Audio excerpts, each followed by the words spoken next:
Bonjour à tous, bonjour Madame la Ministre, bonjour chers collègues, bonjour Monsieur le Président. D'abord, laissez-moi vous présenter mes vœux à l'ensemble des deux commissions, les plus sincères pour 2023, qui sera une année probablement dans laquelle nous aurons beaucoup de travaux en commun à réaliser. Madame la Ministre, Monsieur le Président, mes chers collègues, je vous remercie d'abord Madame la Ministre de votre présence parmi nous pour nous éclairer sur le projet de loi nouveau nucléaire, dont l'examen a été confié à notre rapporteur Daniel Gremillet, président du groupe Énergie du Sénat.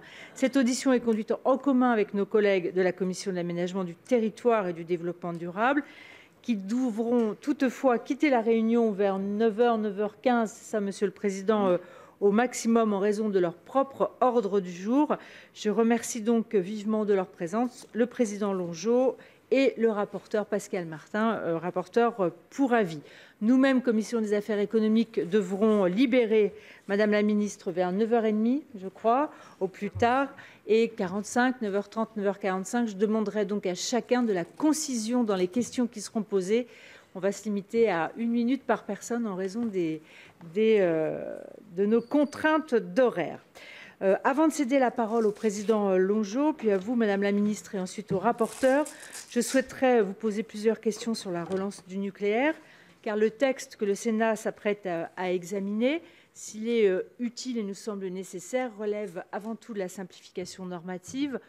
Or, la relance du nucléaire présente bien d'autres enjeux, bien sûr celui de la planification, du financement, de la formation, de la recherche, de la sûreté, de la sécurité ou encore du cycle du combustible. C'est en tout cas un des enseignements majeurs de notre table ronde effectuée juste avant les vacances sur la relance du nucléaire.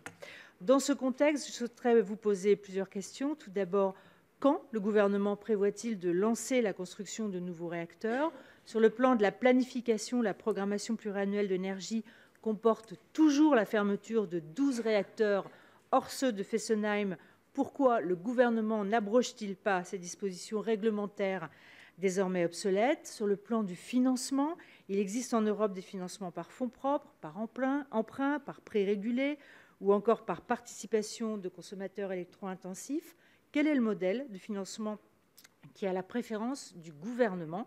Pour ce qui concerne la formation, la filière a conduit un effort de redressement à travers le plan Excel du groupe EDF ou le plan Boost du groupe Orano. La formation ne devrait-elle pas davantage être soutenue par l'État? Et enfin, autre sujet, celui des moyens. La relance du nucléaire n'impose-t-elle pas de revaloriser ceux de l'autorité de sûreté nucléaire et du commissariat général à l'énergie atomique et aux énergies alternatives? Quant enfin au cycle du combustible, deux sujets restent pendants. Quand l'État prendra-t-il la décision de pérenniser les installations de retraitement-recyclage qui arriveront à leur 50e année de fonctionnement en 2040? Et pourquoi ne pas avoir évalué l'impact de la construction de 14 EPR2 et non de 6 sur les installations de stockage gérées par l'ANDRA? Voilà, Madame la Ministre, mes premières questions. Et je laisse la parole tout de suite au président Longeot. Merci Madame la Présidente, Madame la Ministre, Messieurs les rapporteurs, mes chers collègues. Heureux que nous puissions nous retrouver aujourd'hui en audition conjointe sur un sujet qui est cher à de nombreux sénateurs. Depuis le début de l'année, nos deux commissions ont été pleinement mobilisées, chacune dans leur champ de compétences, par l'importance et l'importante séquence parlementaire consacrée à notre politique énergétique. Nous avons commencé par examiner le premier texte de l'histoire de notre droit entièrement consacré aux énergies renouvelables, pour lequel la navette se poursuit, et nous continuons aujourd'hui avec l'examen de ce projet de loi relatif au nucléaire. Le parallèle s'arrête ici, car les deux textes ne sont pas comparables par leur ampleur. S'agissant du texte qui nous est soumis aujourd'hui, je laisserai les rapporteurs entrer dans le détail de la technique. Et comme ma collègue, je vous rappelle que vos questions devront être très très courtes, parce que à 9h10, on quitte cette salle, nous, pour aller entendre le candidat pressenti pour la FIT. S'agissant du texte, et je souhaiterais surtout souligner à titre liminaire que l'annonce de la relance de la filière nucléaire par le président de la République à Belfort en février dernier rompt avec près d'une décennie d'atermoiement sur cette question. À titre personnel, je me réjouis que nous sortions de cette logique qui ne m'apparaît pas compatible avec la garantie de notre souveraineté énergétique et le respect de nos objectifs climatiques.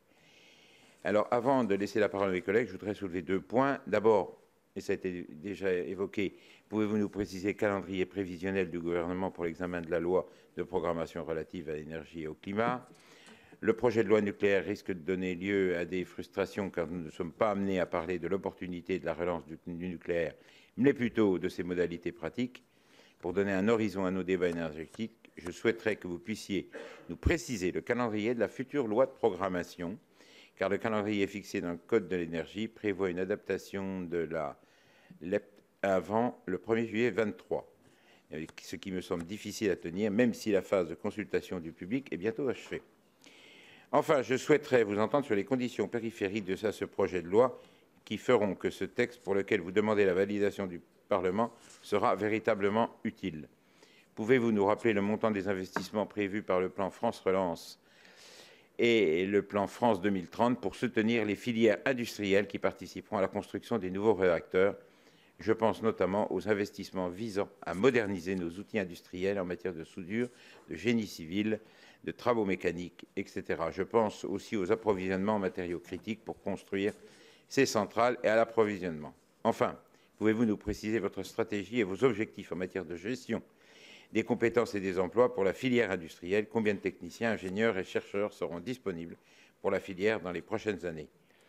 Comment comptez-vous mobiliser la voie de l'apprentissage pour créer de nouvelles vocations? Voilà, je m'en tiens là et je laisse place aux échanges. Madame la ministre, nous vous écoutons. Merci beaucoup, Madame la Présidente, Monsieur le Président. Je vais d'abord faire un propos introductif et puis répondre très rapidement aux questions qui seraient restées en souffrance par rapport à mon propos introductif. Mesdames et Messieurs les rapporteurs, Mesdames et Messieurs les sénateurs, avant toute chose, je vous souhaite mes meilleurs voeux pour cette année 2023 et je nous souhaite d'adopter des textes sur l'énergie qui soient utiles pour le pays et il va en avoir un certain nombre. Une année 2023 qui s'ouvre de la meilleure des manières avec l'examen de ce texte important. Un texte qui vise à accélérer les procédures administratives de construction de nouveaux réacteurs électronucléaires en France et ainsi à raccourcir les délais de réalisation de ces projets. Ce texte permet également de baisser les coûts de ces projets en réduisant la capitalisation d'intérêt ainsi que la prime de risque. Je rappelle enfin que les charges que les charges de capital peuvent représenter pour un projet de nouveau nucléaire jusqu'à voire plus de 50% du coût complet de l'électricité. Donc, ce n'est pas complètement l'épaisseur du trait dont nous discuterons. Avant de rentrer très concrètement dans le contenu du texte, quelques mots sur le contexte. Ce contexte est d'abord celui de l'urgence d'une crise climatique qui menace nos écosystèmes, nos sociétés et l'avenir de nos enfants. D'une crise qui doit nous amener à réduire drastiquement et durablement nos émissions de gaz à effet de serre pour atteindre la neutralité carbone d'ici 2050. Le contexte, c'est ensuite celui de la crise énergétique que connaît notre pays et notre continent depuis l'année dernière. La guerre qui se déroule en ce moment aux portes de l'Europe en Ukraine remet profondément en cause notre approvisionnement et fragilise notre économie du fait de prix de l'énergie qui se sont envolés. Ces deux crises ont la même cause, ou en tout cas la même cause centrale, notre dépendance aux énergies fossiles, qu'il s'agisse du gaz, du charbon ou du pétrole. C'est la raison pour laquelle l'ambition du président de la République et du gouvernement, menée par la Première ministre, est de devenir le premier grand pays industriel à sortir de cette dépendance aux énergies fossiles. C'est un impératif climatique, bien sûr. C'est un impératif pour le pouvoir d'achat des Français, avoir une énergie abondante et peu chère ou moins chère. Un impératif pour la capacité d'investissement de nos collectivités et la compétitivité de nos entreprises. Un impératif pour notre indépendance énergétique et on le voit, elle est souvent reliée à l'indépendance politique. Notre stratégie pour sortir des énergies fossiles repose, vous le savez, sur 4 grands et indissociables piliers. La réduction de la consommation d'énergie avec la sobriété et l'efficacité énergétique. Je n'y reviens pas, si ce n'est pour rappeler que le plan sobriété que nous avons lancé avec la Première ministre en octobre porte ses fruits. 8,5% de réduction d'électricité, plus de 10% de réduction du gaz. Et je rappelle que cette réduction se fait dans un environnement où le prix de l'électricité et du gaz pour les ménages n'a pas ou encore peu augmenté. On parlera de 2023 de l'effet prix, mais à ce stade, nous sommes dans un horizon où nous avons le prix de l'électricité le plus bas d'Europe pour les ménages et pour les très petites entreprises. D'autre part, notre stratégie énergétique repose sur l'augmentation drastique de la production d'énergie décarbonée. Et comme vous avez pu le constater, ces 2 piliers, les énergies renouvelables, projet de loi que vous avez largement voté et qui donnera lieu à une CMP que j'espère conclusive et positive dans les prochains jours. et la relance d'un programme nucléaire. Le gouvernement recommande la relance de la construction de réacteurs EPR2, la prolongation des réacteurs en exercice. Sur ce sujet, intéressant de regarder ce qui se passe à l'international. Nombre de nos partenaires européens sont en train de bouger. Aujourd'hui, la République tchèque, la Finlande, les Pays-Bas, la Roumanie ou encore la Suède, pays connu pour son engagement environnemental, ont manifesté leur souhait de se doter de nouvelles capacités de production nucléaire ou de prolonger l'utilisation de leurs capacités nucléaires existantes, tout en misant sur les énergies renouvelables. Dans ce contexte, le projet de loi qui nous rassemble aujourd'hui vient introduire un cadre d'accélération du processus d'autorisation administrative. Ce texte ne vise, en revanche, vous l'avez mentionné, pas à décider ni de la place de l'énergie nucléaire dans le mix énergétique, ni des détails d'un programme de nouveau nucléaire. Ce n'est pas un texte de programmation énergétique. Ce texte a vocation à être présenté lorsque la concertation sur l'avenir de notre mix énergétique sera terminée. Elle se termine fin janvier pour ce qui est des consultations. Vous êtes d'ailleurs invité au Forum des jeunesses qui réunira 200 jeunes de 18 à 35 ans du 19 au 22 janvier prochain. Elle fera l'objet donc d'une restitution par la Commission nationale du débat public, de travaux de préparation de la loi et d'une présentation, je l'espère, au mois de juin, qui donnera lieu ensuite à un examen. Nous n'avons pas encore précisé si c'est à l'Assemblée nationale ou si c'est au Sénat pour démarrer. Ce que nous savons, c'est que l'agenda législatif, que ce soit à l'Assemblée nationale ou au Sénat, sont assez chargés dans les mois qui viennent avec des projets relativement consistants, de la loi de programmation militaire en passant par le projet de loi sur les retraites. Donc, je vous donne le maximum de détails que je peux à ce stade. Cette programmation pluriannuelle de l'énergie reviendra évidemment sur la question de notre mix énergétique, c'est-à-dire la proportion de chaque type d'énergie, ainsi que sur le dimensionnement du programme du nucléaire. Vous le savez, le président de la République, dans ses propositions, s'est calé sur ce que la filière affirme être capable de faire d'ici 2050, c'est-à-dire 14 EPR d'ici 2050, avec deux curseurs de décision, 6 premiers EPR sur lesquels nous avons démarré pour ne pas perdre de temps et ne pas mettre en danger les décisions que vous pourriez prendre sur le mix énergétique donc 6 premiers EPR et une étude sur 8 EPR additionnels. L'accélération et la sécurisation juridique permise par ce texte permettra donc de ne pas mettre les procédures administratives sur le chemin critique d'une construction d'EPR à horizon 2035-2037. C'est le calendrier dans lequel nous nous plaçons. Elle permettra aussi de réduire le coût complet de l'électricité et de sécuriser juridiquement ces processus. Ce point est important car notre stratégie énergétique et climatique ne repose pas sur la perte de compétitivité de notre économie ni sur sa décroissance. Il est important aussi que le coût de l'énergie nucléaire de ce nouveau programme soit compétitif, ce qui est beaucoup plus facile à dire qu'à faire, je le rappelle. Aujourd'hui, je rappelle que les énergies renouvelables ont un coût de sortie de l'ordre de 60 à 80 euros, par exemple, sur le photovoltaïque et sur les éoliennes, notamment marines, et que c'est dans ce niveau de prix qu'il faudrait pouvoir avoir un prix du nucléaire. Et donc ça, il faudra que nous en fassions la démonstration. C'est plus que 42. Ce qui est plus que 42, comme le souffle ma voisine, mais je crois qu'une enquête de la Cour des comptes disait que déjà en coût comblé, on pouvait estimer que 49 n'était pas un prix déraisonnable sur la partie existante déjà amortie du nucléaire. Le texte ne modifie ni le processus d'autorisation environnementale, ni le processus d'autorisation de création qui traite les enjeux de sûreté nucléaire. Ces deux autorisations restent en place de la même manière que les deux enquêtes publiques préalables. Ça, c'est pour répondre à la question de la sécurité. Le texte ne modifie pas non plus le processus de débat public qui se fait sous l'égide de la Commission nationale du débat public et qui a démarré, là aussi. Il ne percute pas le premier débat pour la construction d'une première paire de réacteurs EPR2 à Penly, qui a été lancé le 27 octobre 2022 et qui s'achèvera le 27 février 2022. Enfin, et c'est important de le préciser, ce cadre d'accélération ne s'applique que pour les projets de construction de réacteurs nucléaires qui produisent de l'électricité, donc pas qui produisent de la chaleur, qui sont localisés à proximité du périmètre de sites nucléaires existants, dont la demande d'autorisation de création est déposée dans les 15 ans qui suivent la promulgation de la présente loi. Cela permet d'éviter la création de nouveaux sites nucléaires isolés sur le territoire et d'être compatible avec la relance de notre politique électronucléaire sans verrouiller les orientations en matière de technologie de réacteur. Le nucléaire, c'est le temps long et c'est l'anticipation. 15 ans, c'est une durée cohérente pour mettre en œuvre l'ambition fixée par le président de la République, qui est de construire donc 6 plus 8 réacteurs. Ce texte ne vient donc pas cranter la technologie des réacteurs, bien que vous connaissiez le souhait du gouvernement de recourir notamment à la technologie EPR2, puisque c'est celle qui est disponible plus ou moins sur étagère. Ces précisions étant apportées, qu'est-ce que fait la loi ? Premier élément, il commence par rendre possible la mise en compatibilité des documents locaux d'urbanisme. Les procédures existantes en matière d'urbanisme, qui ont bien changé depuis Messmer, sont incompatibles avec la complexité d'un projet de réacteur électronucléaire et la nécessité de les mettre à jour conduirait à augmenter de plusieurs années la durée de construction. Le texte permet ainsi aussi de réduire le risque juridique pour les projets du fait de la mise à jour de ces mêmes documents.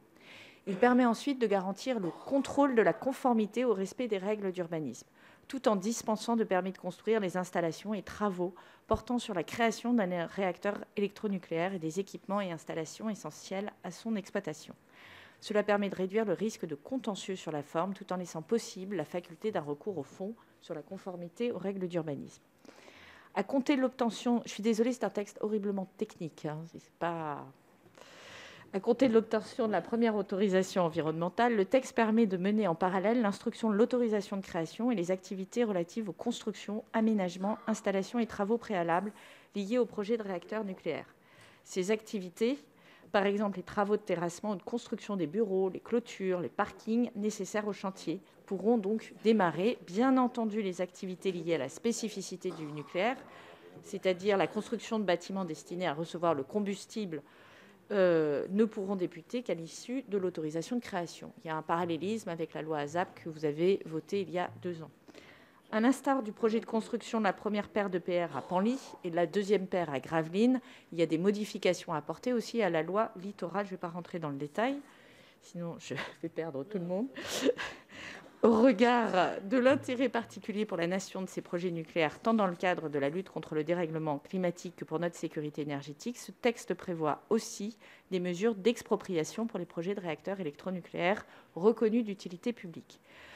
Ce sont des dispositions qu'on a vues dans le passé, par exemple pour les Jeux olympiques, donc on fait là aussi un parallélisme. Ce texte rassemble enfin en différents articles au niveau du gouvernement l'ensemble des autorisations nécessaires à la réalisation du projet afin d'amplifier la logique de pilotage. L'octroi des autorisations par décret sécurise juridiquement le projet, les contentieux étant gérés directement par le Conseil d'État en premier et dernier ressort. C'est également un gain de temps et un gain d'efficacité. De manière plus subsidiaire, ce texte vient sécuriser des procédures administratives qui concernent la prolongation des réacteurs nucléaires existants et clarifie la procédure de réexamen périodique des réacteurs électronucléaires qui a lieu tous les 10 ans. C'est une façon de répondre à votre préoccupation sur la fermeture de réacteurs nucléaires qui aujourd'hui est prévue dans la loi. Je rappelle que nos réacteurs nucléaires ont été construits pour 40 ans, que nous avons fait le choix de les prolonger jusqu'à 50 ans, que si nous voulons aller au-delà de 50 à 60 ans, il faudra qu'ils repassent encore une visite qui sera particulièrement exigeante et qu'il faut surtout nous mettre en position d'être capable de passer cette visite, puisque l'orientation du président de la République est très claire pour lever cette ambiguïté, c'est de prolonger au maximum nos réacteurs nucléaires existants en sécurité. Il ratifie... Non, on n'a pas besoin de ça puisque ça arrive en 2035, donc c'est surtout on a besoin d'avoir une conduite de projet et vous aurez l'occasion de mettre le décret, de faire ajuster le décret dans le cadre de la PPE dans quelques mois. Donc, il n'y a pas de problème sur le chemin critique de ces décisions. Il ratifie une ordonnance portant diverses dispositions en matière de nucléaire qui datait de 2016 et vient corriger des incohérences sur la caractérisation d'un arrêt définitif de réacteur. Là aussi, c'est une réponse à votre question, Madame la Présidente, au regard du retour d'expérience de certains arrêts longs résultant de difficultés techniques comme à Flamanville. Alors, quand le lancement, nous avons déjà préempté, je dirais, des procédures administratives pour ne pas perdre de temps, mais le lancement, la décision de nouveaux réacteurs nucléaires, c'est vous qui la prenez dans la loi énergie-climat cet été. Le programme de la PPE, 12 fermetures, j'ai répondu. Ces fermetures seront donc revisitées à l'aune de cette loi que vous voterez, mais en tout état de cause, nous nous donnons les moyens de prolonger les réacteurs nucléaires au maximum. La position de l'exécutif est sans ambiguïté. Sur le financement, nous n'avons pas encore tranché la voie qui sera préférée, mais en tout état de cause, il y aura un enjeu de régulation dans le cadre du fonctionnement du marché de l'électricité européen.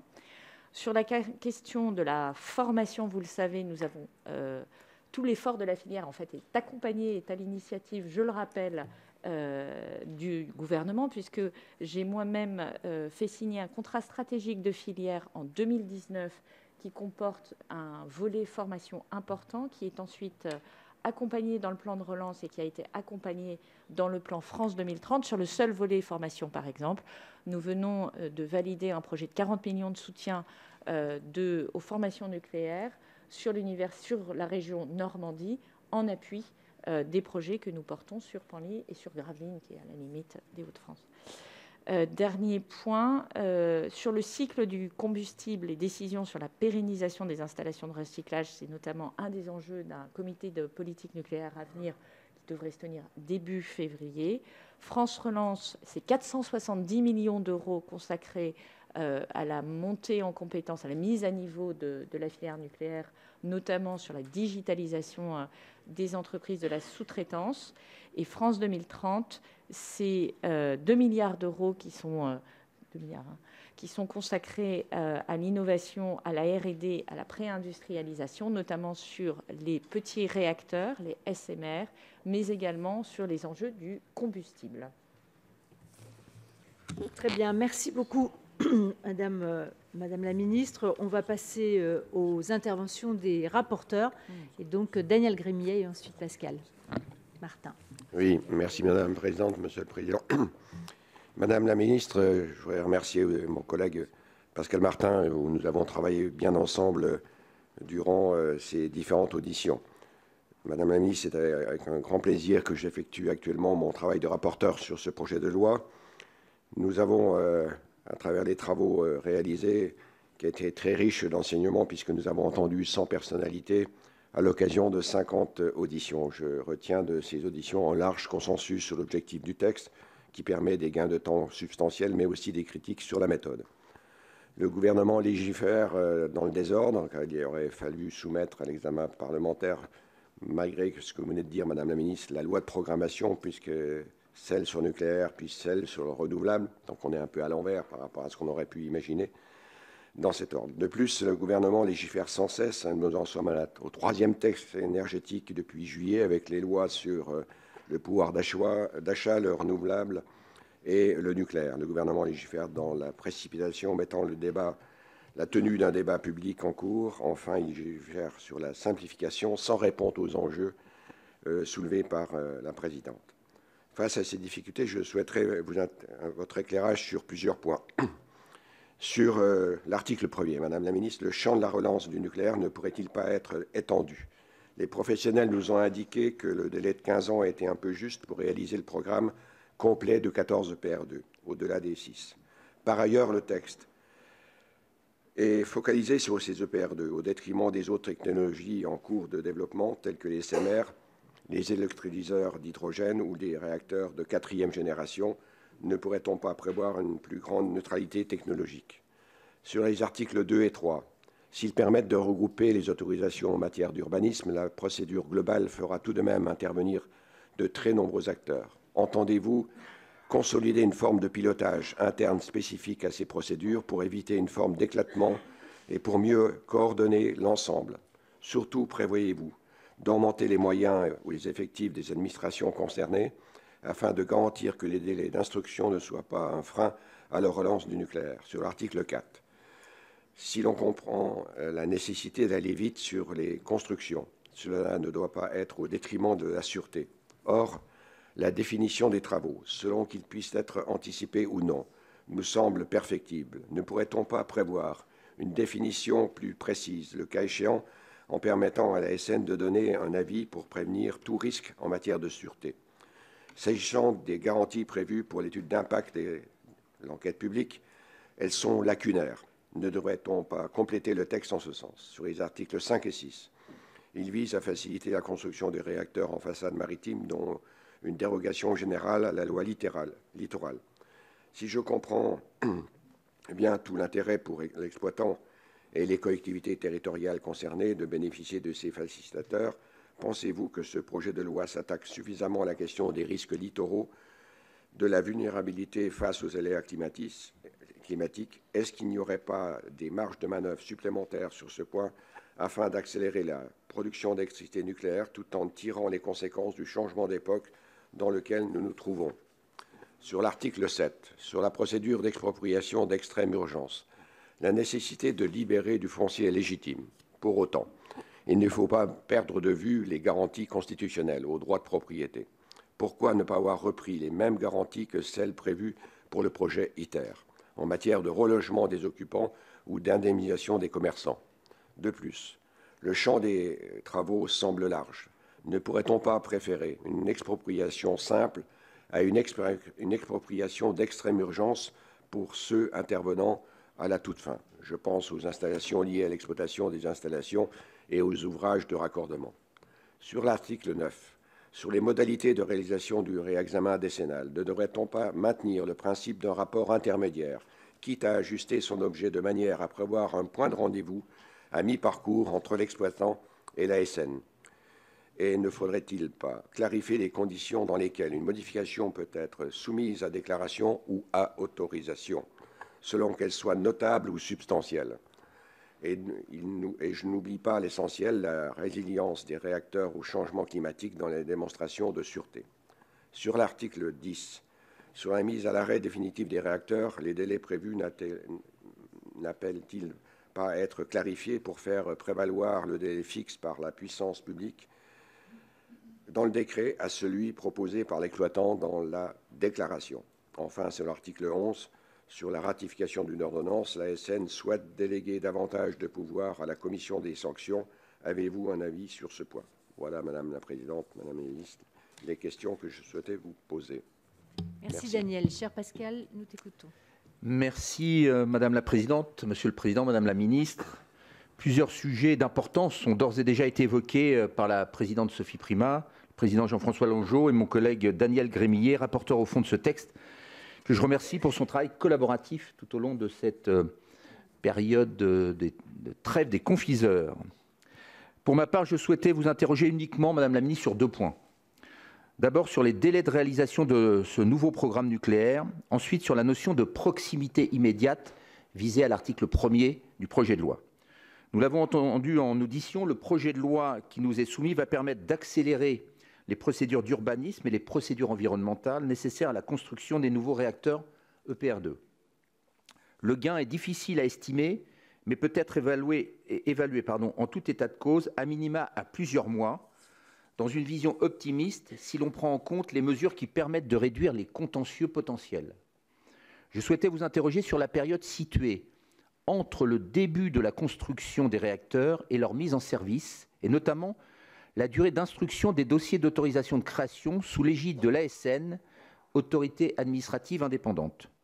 Pouvez-vous, Madame la Ministre, nous rappeler les durées d'instruction des autorisations de création que vous avez retenues comme hypothèse et vos objectifs précis et datés de mise en service des premières paires d'EPR2? Quel regard portez-vous sur les moyens de l'ASN? Madame la Présidente Primas l'a évoqué tout à l'heure, en particulier les moyens humains. Vous semble-t-il adapté à la charge de travail importante du régulateur qui va encore augmenter avec l'instruction des nouveaux projets EPR2? Je souhaitais enfin revenir avec vous sur la notion de proximité immédiate qui est inscrite à l'article 1er du texte. Vous l'avez vu dans les amendements déposés par Daniel Grémillet au nom de la Commission des Affaires éco et par moi-même au nom de la Commission de l'aménagement du territoire. Nous avons cherché ensemble à préciser cette notion en prenant appui sur le périmètre actuel des PPI, des plans particuliers d'intervention, applicables à de nombreux types d'installations nucléaires de base, dont les centrales nucléaires, à côté desquelles des nouveaux réacteurs EPR2 seront implantés.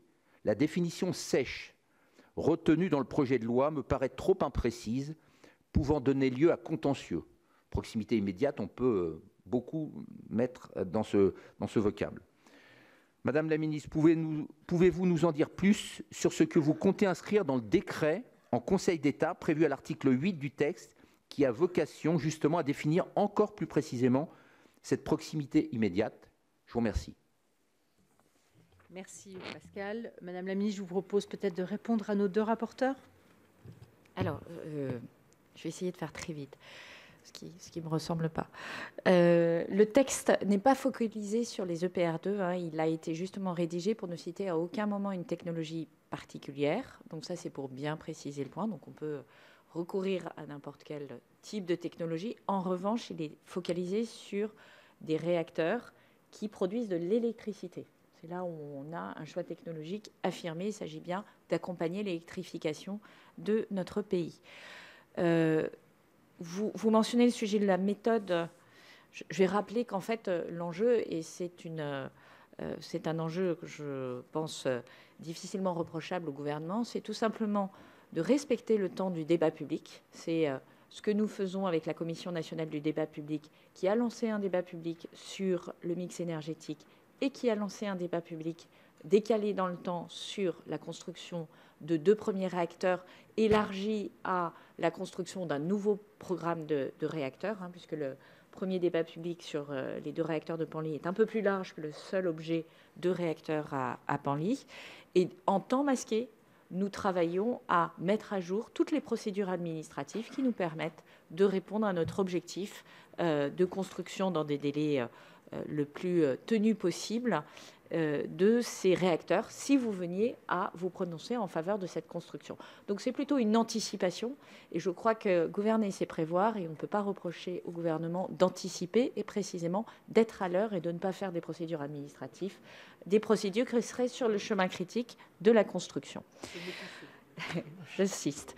15 ans, c'est le délai pour déposer les autorisations, ce n'est pas le délai pour construire les réacteurs, ce qui permet, je pense, d'être plus raisonnable par rapport à la tenue du calendrier, monsieur le rapporteur, sur lequel vous vous inquiétiez. La définition des travaux, je crois qu'il est très clair de faire le départ entre les travaux qui relèvent du cœur du réacteur, par exemple le bâtiment qui accueille le combustible, et tout ce qui est parking, bureau, dalle de béton, qui a priori ne soulève aucune difficulté d'un point de vue nucléaire. Peut-être la rédaction peut être améliorée, mais je crois que l'avis de l'ASN chargerait inutilement l'ASN. On vient de dire qu'on avait besoin de l'ASN sur les enjeux nucléaires. Je pense que l'ASN n'a pas à se préoccuper de parking, et ça irait dans le sens inverse de votre objectif, puisque ça retarderait et ça complexifierait la mise en œuvre de ce projet. Les risques littoraux sont bien pris en compte dans le plan ADAPT d'EDF, qui effectivement travaille sur l'adaptation au changement climatique de l'ensemble de ces installations.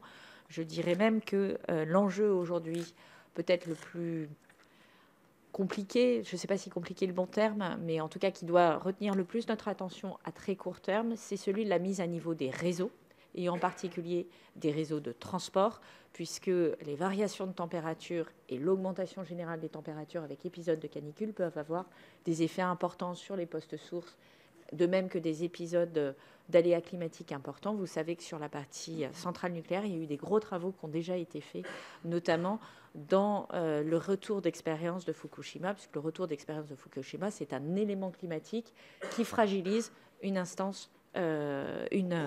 installation nucléaire. Sur la question de l'expropriation, je prends le point et je vous reviens, mais effectivement, j'entends la question. Sur la question du rapport intermédiaire de l'article 5 avec un point de rendez-vous à mi-parcours, la difficulté des amendements que vous proposez, c'est qu'en fait, au bout de 6 ans, on aura à peine coulé le béton de la première centrale, donc on aura assez peu de recul. Donc il faut vraiment se mettre dans la position de ce qu'est un projet de centrale nucléaire où c'est vraiment le temps long dont on parle. Donc il nous semble que ça serait trop tôt. Les dossiers d'autorisation de création prennent bien en compte dans l'analyse de la sécurité le sujet du changement climatique. C'est évidemment essentiel, hein, ça sera traité.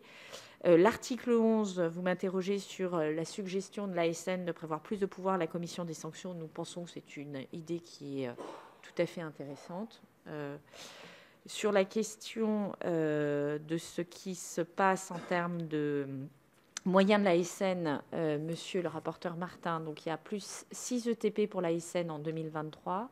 Je rappelle que nous créons une délégation nouveau nucléaire interministérielle qui est installée dans mon ministère avec 15 ETP et que cette délégation nouveau nucléaire elle a vocation aussi à appuyer toute la conduite de projet, à la fois sur les enjeux de formation, sur les enjeux de montée en capacité et en compétences de la filière nucléaire, sur les enjeux de pilotage de tous les permis et autorisations, et sur les enjeux de régulation et de système de financement. Alors, elle ne fera pas tout, elle n'enlève aucune compétence des directions d'administration centrale et des autorités, chacun dans son domaine, mais elle va surtout battre la mesure et s'assurer que les choses sont faites en temps et en heure et que la coordination est bien faite en lien avec la maîtrise d'œuvre et la maîtrise d'ouvrage d'EDF, puisque c'est un projet qui va bien au-delà d'EDF et qui suppose une coordination impeccable si on veut tenir les délais. Nous, notre enjeu, c'est de réduire les risques sur le processus administratif pour nous limiter à traiter les risques sur le processus industriel. On a pu voir dans ces dernières années, encore il y a quelques jours ou semaines, que les risques sur le processus industriel ne sont pas limités et donc il faut nous donner tous les facteurs clés de succès pour être au rendez-vous et ne pas déraper sur les délais. Les objectifs précis et datés de mise en service et les durées d'instruction, un DAC c'est 3 ans, plus 2 ans maximum. Donc c'est quand même 5 ans. L'objectif de la première coulée de béton, qui est très ambitieux, c'est d'ici la fin du quinquennat. Très ambitieux, d'ici la fin du quinquennat. La réalité, c'est que ça risque quand même d'être plutôt la fin de l'année 2027 que le début de l'année 2027, en tenant vraiment bien nos calendriers. Et effectivement, la mise en service, ce serait, je dis 2035-2037. 2035, c'est vraiment sans marge, c'est-à-dire avec une exécution parfaite du projet. Bon, ce qui appelle peut-être dans nos têtes un petit buffer, un petit complément peut-être de temps qui pour en tout cas notre programmation pluriannuelle de l'énergie. Proximité immédiate, alors c'est un point sur lequel on souhaiterait conserver une certaine latitude pour une raison évidente, c'est ne pas devoir revenir vers vous si on s'aperçoit qu'une définition trop resserrée de la proximité immédiate pose un problème sur un projet de réacteur particulier où on s'aperçoit qu'à à 1 kilomètre près, par exemple, où on est juste dans on rentre pas dans la fourche codine de la loi. Le décret en Conseil d'État, il prévoit, là je suis un peu plus... Décret en Conseil d'État pour la proximité immédiate. Ouais, ça vise à préciser, mais on ne dit pas comment. Le critère d'éloignement. Oui. Donc en fait, ce qu'on s'engage à faire, c'est de le mettre dans un décret qui est plus facile à modifier. Et peut-être je pourrais m'engager au banc à retenir les orientations que vous pourriez porter, de façon à avoir une flexibilité plus importante, tout en encadrant cet élément dont je comprends effectivement qu'il est juste de le préciser. Je crois que j'ai répondu à tout là. Bien, merci Madame la Ministre. Nous allons commencer la série de questions. Je vous rappelle, mes chers collègues, pas plus d'1 minute chacun pour que maximum puisse s'exprimer. Et nous allons prendre, avec l'accord du président Longeau, les 5 premières questions. Daniel Salmon. Merci Madame la Présidente. Monsieur le Président, Madame la Ministre, la construction de l'EPR est une longue descente aux enfers de la filière nucléaire française. Mais rassurons-nous, EDF nous dit que tout va changer, on va tirer les enseignements et qu'on va aller très vite. Comment peut-on croire ce calendrier, ces coûts qui vont être soi-disant divisés par 2? Madame la Ministre, expliquez-nous comment vous arrivez encore à y croire, sachant que certains services de la DGEC ont quelques questionnements sur le sujet. Deuxième question très très rapide, mais dans le même sens que la question de la Présidente. EDF se trouve face à un endettement terrible, le grand carénage qui va arriver, le démantèlement qui n'est pas vraiment provisionné. Qui va payer? Merci. La parole est à Bruno Belin. Merci, Président. Merci, Madame la Présidente. Bonne année, Madame la Ministre. Mes chers collègues, question courte, mais on l'a vu dans votre première intervention et on l'a vu dans l'intervention du rapporteur Daniel Gremillet, la question du délai. Alors, le rapporteur a parlé de délai trop juste. Vous avez essayé de justifier toutes les étapes, mais vu notre niveau de dépendance et notre risque, est-ce que ce délai n'est finalement pas trop long? Voilà qui est court. Merci. Jean-Pierre Moga. Merci, Madame la Présidente. Madame la Ministre, pour faire court, ce projet de loi, en tout cas c'est ce que j'espère, permettra de simplifier et d'accélérer la construction de nouveaux réacteurs. Néanmoins, je ne peux m'empêcher d'être inquiet par rapport aux ressources humaines qui seront nécessaires pour mettre en œuvre la construction rapide de ces réacteurs. Il existe une multitude de métiers en tension chez EDF, comme chez tous ses sous-traitants. Que comptez-vous faire pour solutionner ce problème? Aujourd'hui, nous ne formons pas assez d'ingénieurs. Si nous votons ce texte et allégeons les procédures administratives concernant les ressources humaines pour mener à bien ces chantiers dans un délai raisonnable, que comptez-vous faire pour trouver les moyens financiers? Parce qu'il s'agit bien là aussi de moyens financiers pour former très rapidement des milliers de techniciens et d'ingénieurs et également pour attirer dans l'urgence des jeunes vers ces métiers. Je vous remercie. Merci. La parole est à Stéphane Demilly. Merci, Monsieur le Président. Madame la Ministre, vous avez parlé de temps long et même de temps très, très long pour élaborer les stratégies. Or, le 5 décembre dernier, des scientifiques californiens ont atteint une sorte de Graal sur lequel la communauté scientifique travaille depuis un demi-siècle, l'ignition, seuil à partir duquel la fusion nucléaire crée plus d'énergie qu'elle n'en consomme. Cette solution de fusion aux nombreux avantages est-elle encore pour vous prématurée ou au regard des progrès rapides la concernant, ne risque-t-elle pas de se télescoper avec le calendrier d'implantation des centrales classiques? Et pour terminer cette série de 5, Franck Montaugé. Oui, merci Madame la Présidente, merci Madame la Ministre. Bonne année également. Quand on regarde concernant la PPE, excusez-moi, j'y reviens, mais c'est quand même le sujet, un sujet majeur. L'hypothèse la plus favorable au nucléaire de RTE, des futurs énergétiques 2050, c'est la N03 avec une puissance installée nucléaire de 51 gigawatts, dont 24 de nucléaire historique. Donc vous avez indiqué vouloir fermer 12 réacteurs. C'est ça, dans votre propos? Est-ce que vous le confirmez? Je n'ai pas du tout indiqué ça, Monsieur Montaugé. Alors, je viens à ma question. Donc, dans cette hypothèse la plus favorable pour le nucléaire, en proportion, on va vers une diminution de la puissance installée nucléaire, de l'ordre de près de 10%. Donc, je voudrais savoir quelle est votre position par rapport à ça, parce que ça me paraît fondamental. Deuxième petite question. Où en est le gouvernement des négociations avec nos partenaires européens pour revoir la structure des marchés européens de l'énergie et de l'électricité en particulier? Et quelles sont vos hypothèses de base en matière de tarification pour sortir de la situation dans laquelle on est et qui n'est pas liée qu'à la crise ukrainienne? Merci. Madame la Ministre. Monsieur le sénateur Salomon, comment on divise le coût par deux?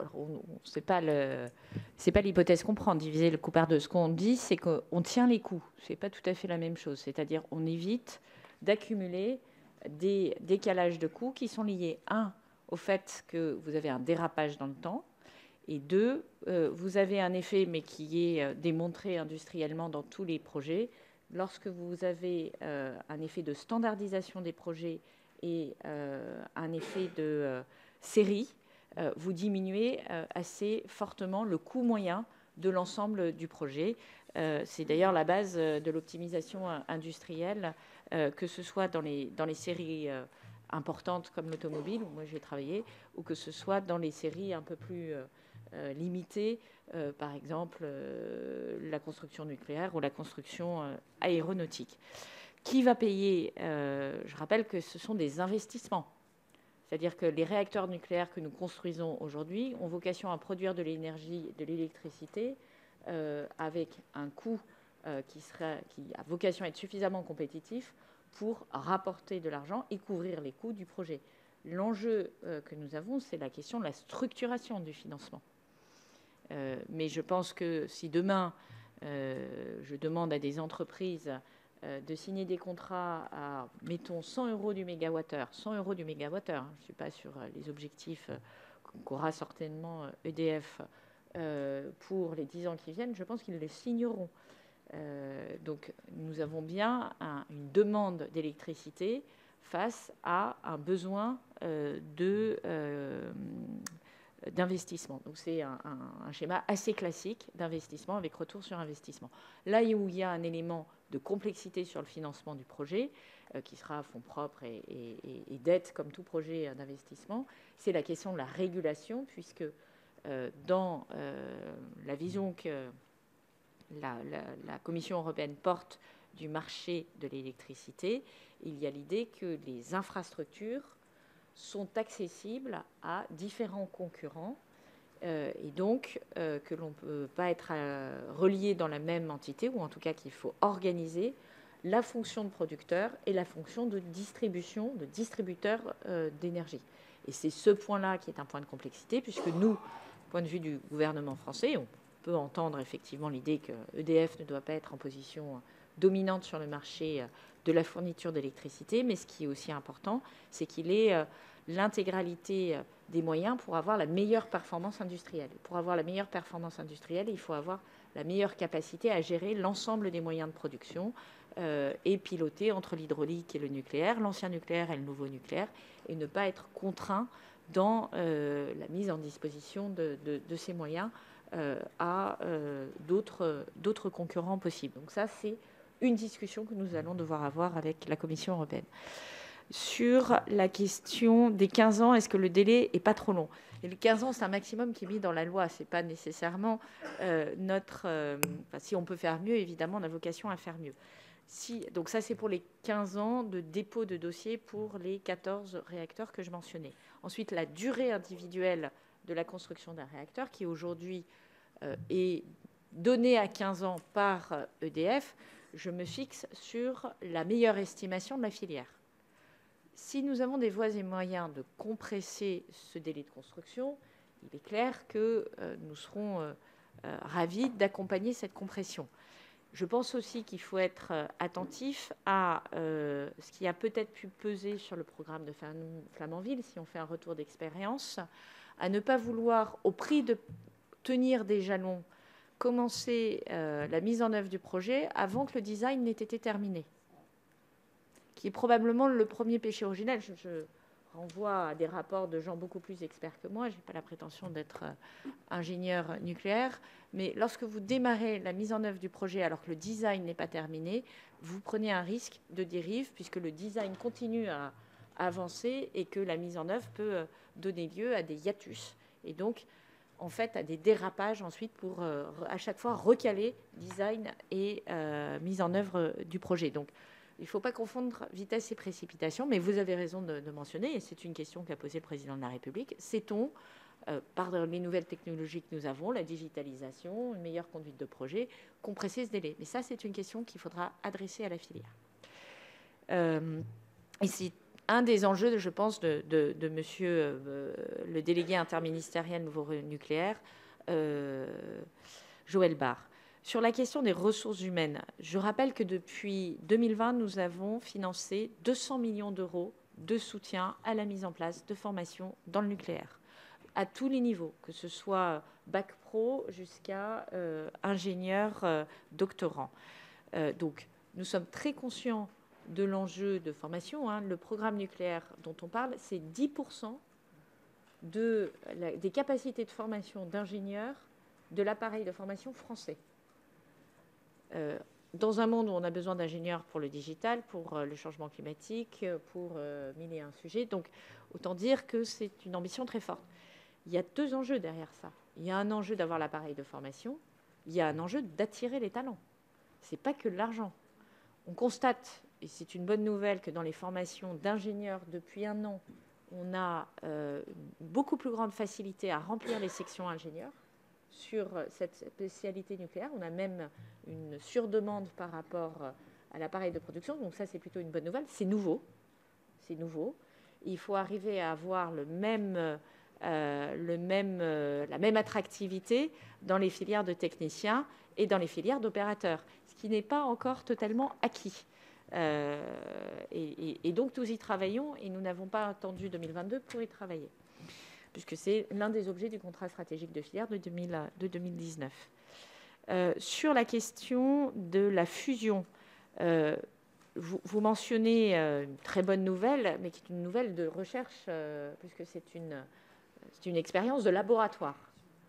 Il ne vous aura pas échappé qu'entre l'expérience de laboratoire et l'objet industriel livré, il peut passer un certain nombre d'années. Lorsqu'on regarde, par exemple, le projet ITER, vous ne l'aurez pas la semaine prochaine, pour prendre que cet exemple-là d'un projet qui travaille sur des sujets de même nature. C'est à l'horizon de la fin du XXIe siècle qu'ITER devrait arriver au terme de ce projet. Fin du XXIe siècle, à ce stade.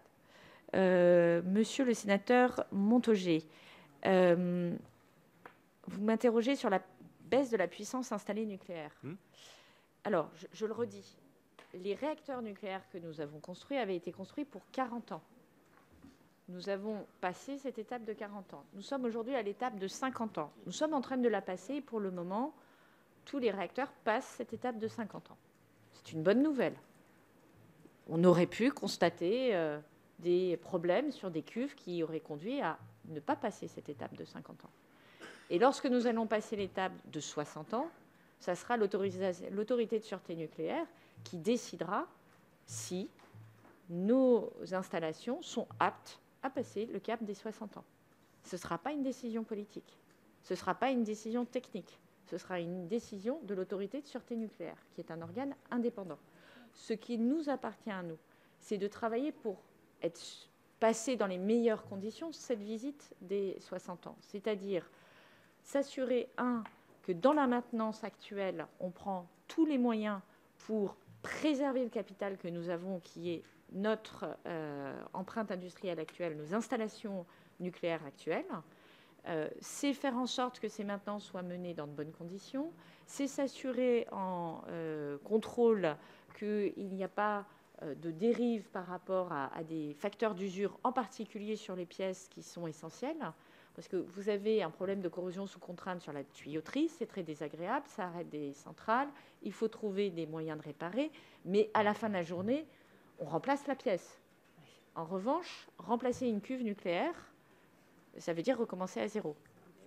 Et donc c'est bien l'enjeu, c'est de s'assurer que les pièces qui sont critiques et non remplaçables soient capables de passer le cap des 60 ans. Ce n'est pas une décision politique, et c'est encore moins une volonté politique. La volonté politique, c'est d'avoir le maximum de durée dans nos centrales nucléaires. Et donc, mathématiquement... Il y a une place pour la politique, madame, dans cette affaire-là. On fait le choix ou on ne le fait pas, indépendamment des possibilités techniques. Monsieur le sénateur Montaugé, j'ai été d'une clarté limpide. La clarté limpide, c'est nous ferons le maximum pour que nos centrales nucléaires soient prolongées. Nous ferons le maximum pour que nos centrales nucléaires soient prolongées. Mais s'il y a une fissure sur une cuve, ce sera un élément physique incontournable. Ce qui est intéressant dans l'énergie, c'est qu'il y a des facteurs dimensionnants qui sont physiques et que la physique, elle s'impose même aux politiques. La parole performative, ça ne fonctionne pas pour réparer une cuve nucléaire. Voilà. Et donc, vous avez raison de dire que mécaniquement, mais ça, ce n'est pas moi qui le dis, ce sont les scénarios de RTE, mécaniquement, dès lors qu'en 2000, on n'a pas fait le choix de lancer de nouveaux réacteurs nucléaires, vous avez mécaniquement une diminution proportionnelle du poids du nucléaire dans notre mix énergétique. Mais ça, c'est la physique et les mathématiques, ou c'est des décisions politiques qu'il aurait fallu prendre il y a 20 ans. Ou il y a 5 ans. Ou il y a 5 ans. 10 ans, enfin, oui, ou il y a 5 ans. Dès 2017, c'était possible aussi. Oui. Mais en 2017, ça ne vous change rien, ou assez peu. Assez peu. Non, ça ne change pas. Attendez, parce qu'il y a encore beaucoup de demandes de parole de collègues. On peut se faire plaisir collectivement, mais ce n'est pas la réalité. Je vais donner la parole à Jean-Michel Houllegatte. Merci, Monsieur le Président. Donc, tous mes voeux, Madame la Ministre. On va souhaiter une belle année énergétique pour 2023. Ma question est très rapide. Quels sont les gains qui sont véritablement attendus par ce projet de loi? Et puis, j'aurais peut-être une remarque extrêmement rapide également. Vous avez compris que ce délai de 15 ans est soumis à interrogation. Il a besoin d'être objectivé dans la mesure où, normalement, en 2023, il y aura donc la stratégie française climat-énergie, il y aura la PPE. Donc, en 2024, on y verra clair, il y aura une planification, donc on sera en capacité d'une certaine façon de pouvoir revenir à un rythme nominal de procédure. Donc 15 ans ont besoin d'être pour nous objectivés. Merci. Mes chers collègues, en raison des contraintes de la Commission du développement durable, je leur laisse poser les questions de ceux qui veulent poser. On ne prend plus d'inscription en revanche parce que sinon ça sera... Voilà. Et ensuite, Madame la Ministre pourra répondre. Merci Madame la Présidente. Merci Madame la Présidente. Merci. La parole est à Éric Gold. Merci, Monsieur le Président, Madame la Présidente, Madame la Ministre. Moi, je serai très rapide car mon intervention est plutôt d'ordre général. Actuellement, un certain nombre de centrales nucléaires sont exploitées à proximité des fleuves afin de bénéficier d'eau en quantité suffisante pour refroidir le réacteur. Mon intervention est en rapport avec le débat qu'il y avait hier dans l'hémicycle.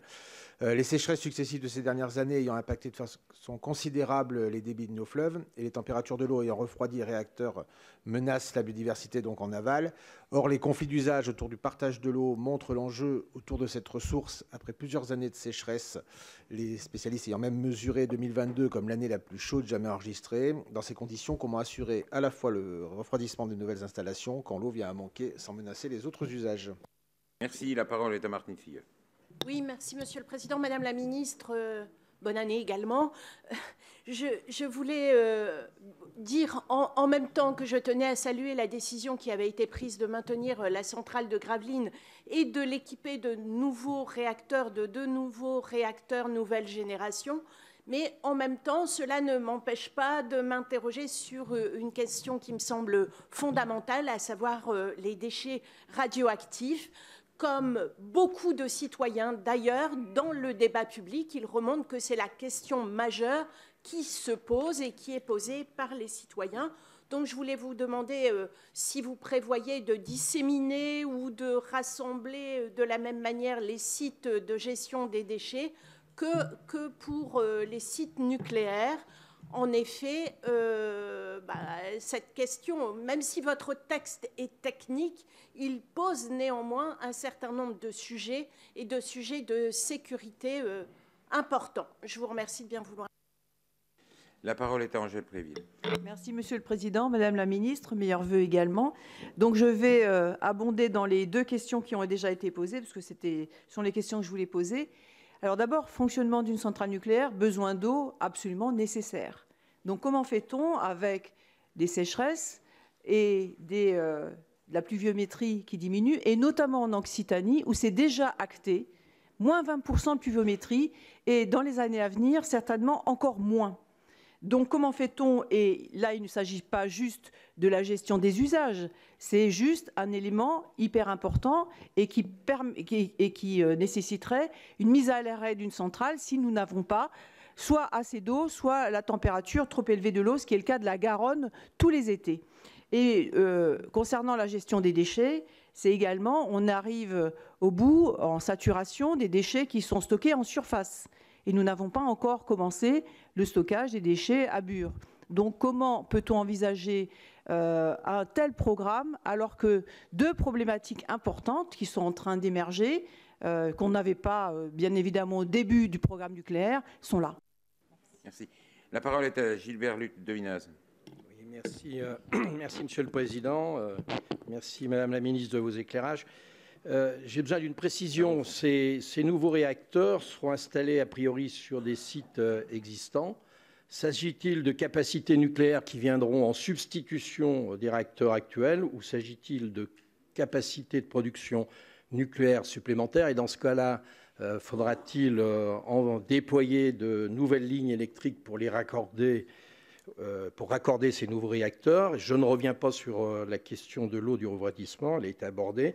Et un deuxième aspect qui a été soulevé, me semble-t-il, par nos rapporteurs, ces projets fonctionneront à partir ou mieux à partir de 2035, pour une soixantaine d'années.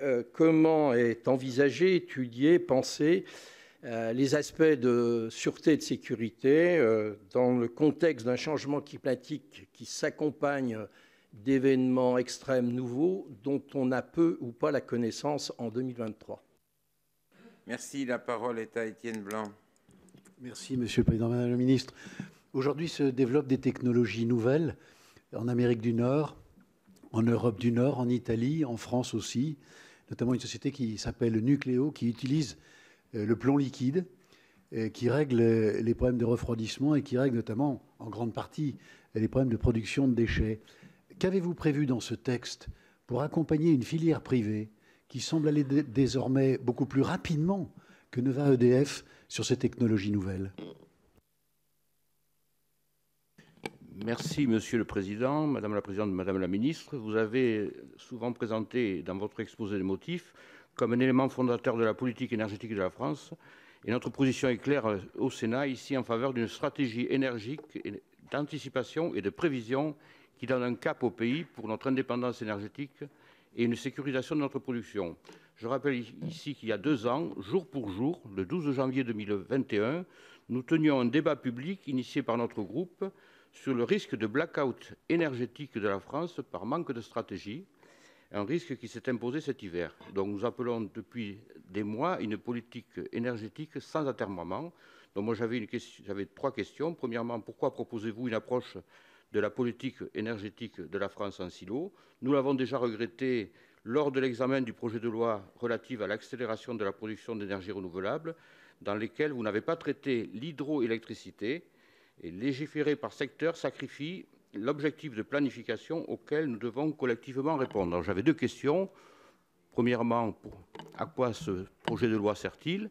Légiférer sur des mesures d'adaptation des procédures administratives, oui, mais quand allons-nous discuter d'un projet de loi stratégique et débattre des orientations choisies par le gouvernement? Et la deuxième question, il ne faudrait pas que l'hydroélectricité connaisse le sort du nucléaire, après lequel on court désormais, alors que nous étions à la pointe de cette technologie et que l'on a abandonné par idéologie et renoncement.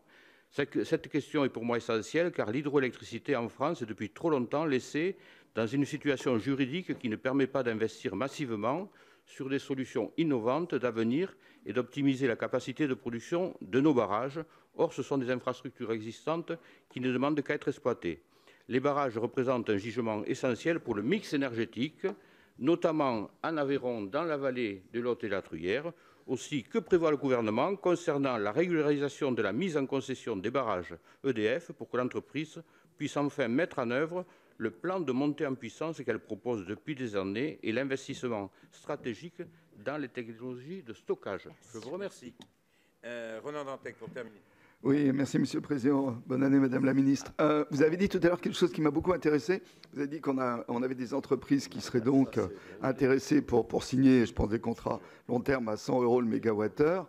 Donc on sera vers 2037-2040, à un moment où en Europe, les pays du Nord seront exportateurs d'électricité, de grand éolien à 60 € et les pays du Sud, c'est déjà le cas du Portugal, de photovoltaïque entre 30 et 40 €. Donc je voulais juste savoir sur quel rapport de l'État qui ont produit, on a des rapports sérieux des RTE, de l'ADEME, déjà qui montrent qu'un scénario 100% renouvelable fonctionne, mais sur quel rapport de l'État, de la Cour des comptes, je ne sais de quel grand organisme d'État, vous vous appuyez pour pouvoir comme ça considérer qu'on aura des acheteurs à 100 € le mégawatt-heure en 2040, et est-ce qu'on pourrait nous aussi avoir ce rapport qui vous permet de justifier votre affirmation? Merci. Alors, je vous demande peut-être de répondre à ces questions avant que la Commission des affaires économiques réponde. Je vous propose. Oui. Voilà. Ça va aller. Donc, premier élément sur le délai de 15 ans et son objectivation. Je le redis, hein, si c'est le délai de 15 ans de construction dont on parle, je trouve aussi que c'est trop long. Mais c'est ce qui ressort des 2 audits externes qui ont été demandés par le gouvernement en 2019 et 2022. Donc, c'est ce que je redis, hein. Sur l'énergie, à un moment, la réalité physique et la réalité des mathématiques s'imposent, et industrielles s'imposent aussi à chacun. Alors, l'enjeu, c'est comment le réduire.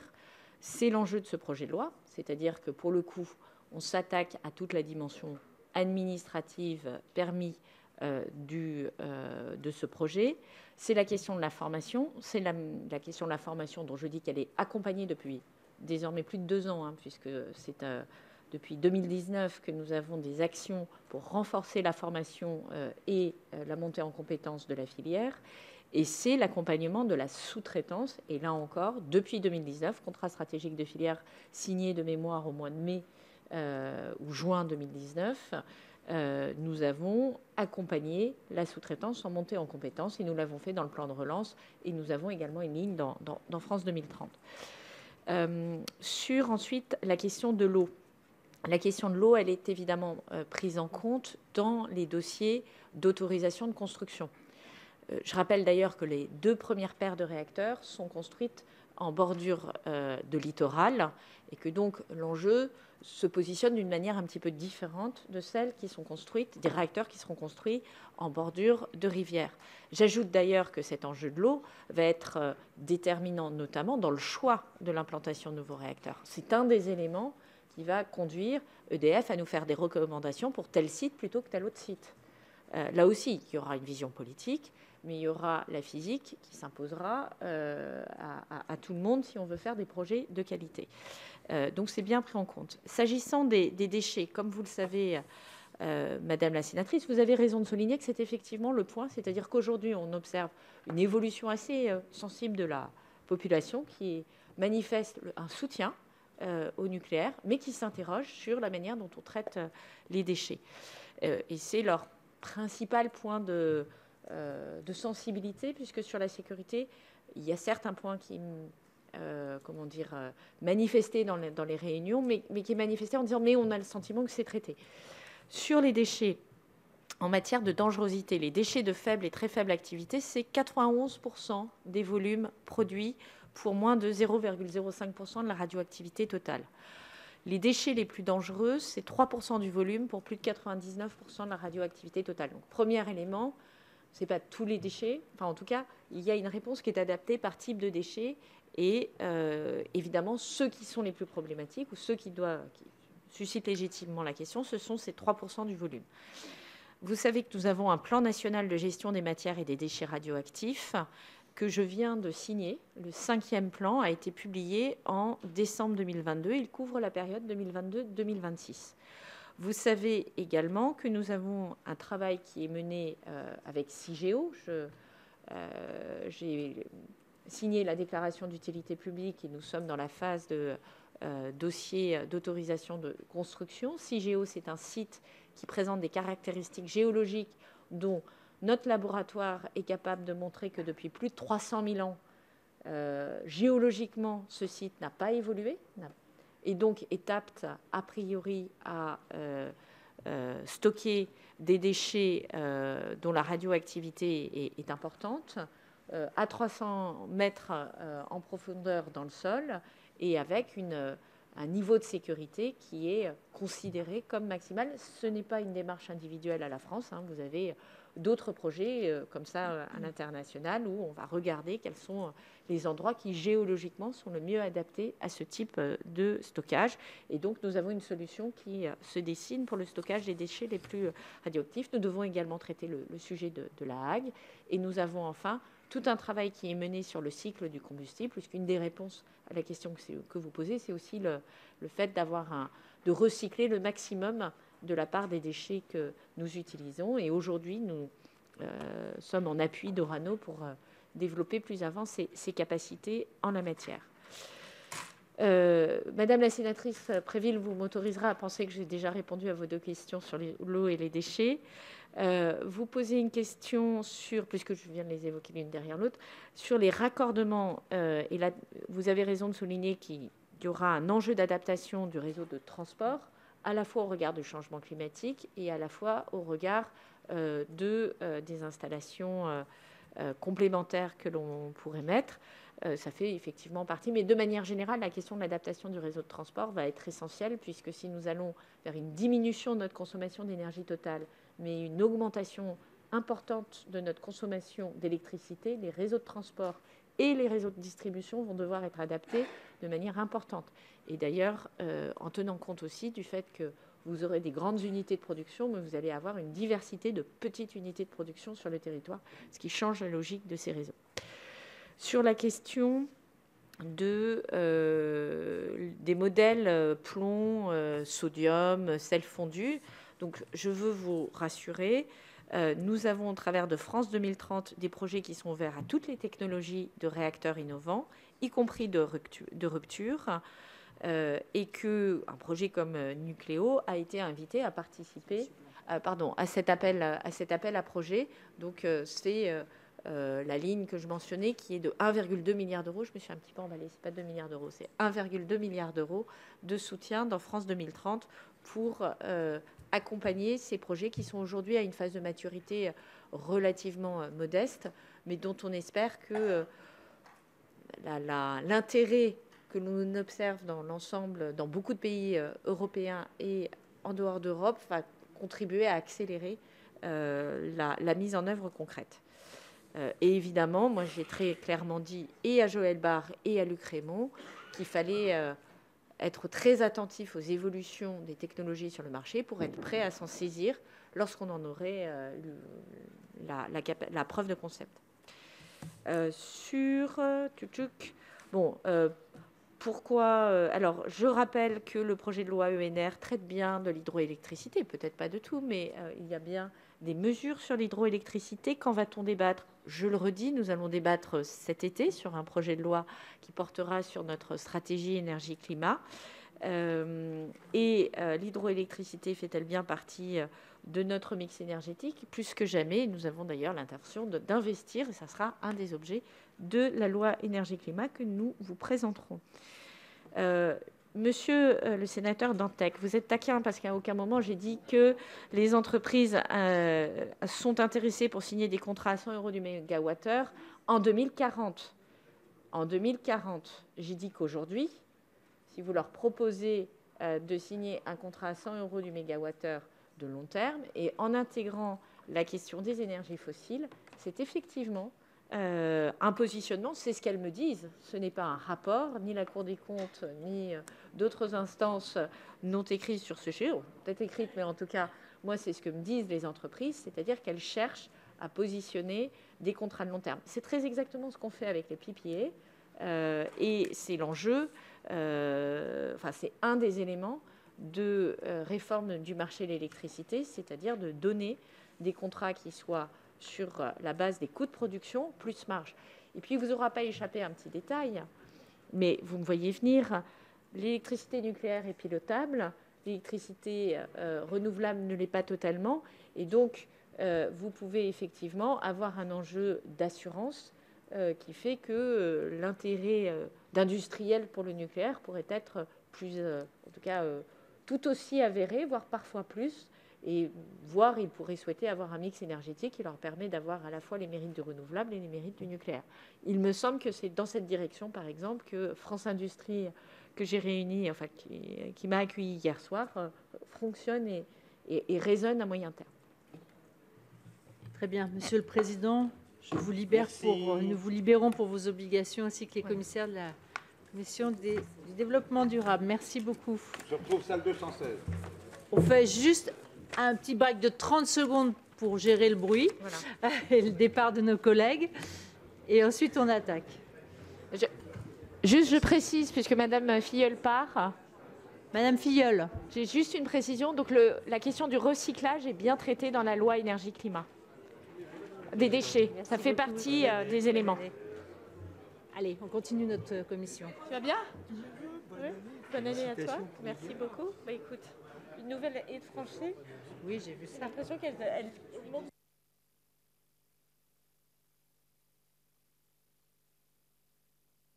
Mes collègues de la Commission du développement durable, voilà, de gérer leur départ dans la discrétion, Monsieur Dantec.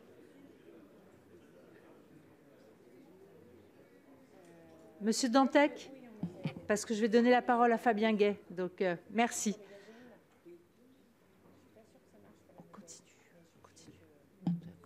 Merci.